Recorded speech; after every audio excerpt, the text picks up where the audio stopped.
Gamesweasel.com. Review.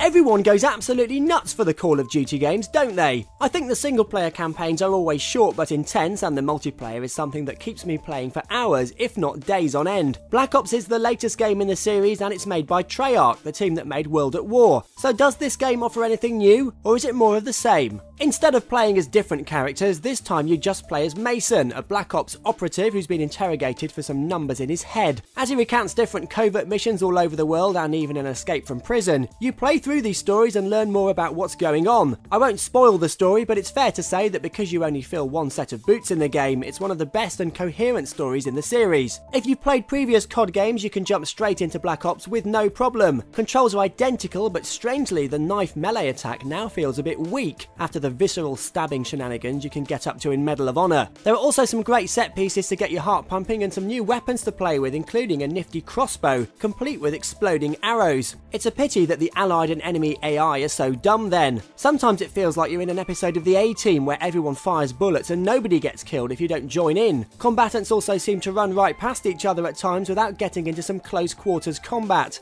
As always, the game looks and sounds amazing with great details on locations and characters, and fantastic voiceover acting from the likes of Ed Harris and Gary Oldman. But what you really want to know is what the multiplayer's like, because you'll still be playing this way after you finish the campaign. Game modes vary from the usual death matches to capture the flag and domination modes, but you have to unlock some of these as you go up through the levels now. You also won't unlock weapons and accessories as you go automatically. You now buy these with COD points, which let you get the kit that suits your playstyle sooner. You can even spend these points on aesthetic things like putting a signature on your guns. It's as addictive as always and should keep you playing for absolutely ages. And if you want to gamble those COD points, you can even gamble them against other players in wager mode and get those points racked up much sooner. And for fans of the Nazi zombie mode in World at War, this mode is back too, with extended objective-based modes which you can play solo or with friends online. It's all very arcade-like and has some laugh-out-loud dialogue in it too. It's certainly worlds apart from the campaign mode. Black Ops provides lots of game modes and great value for money for FPS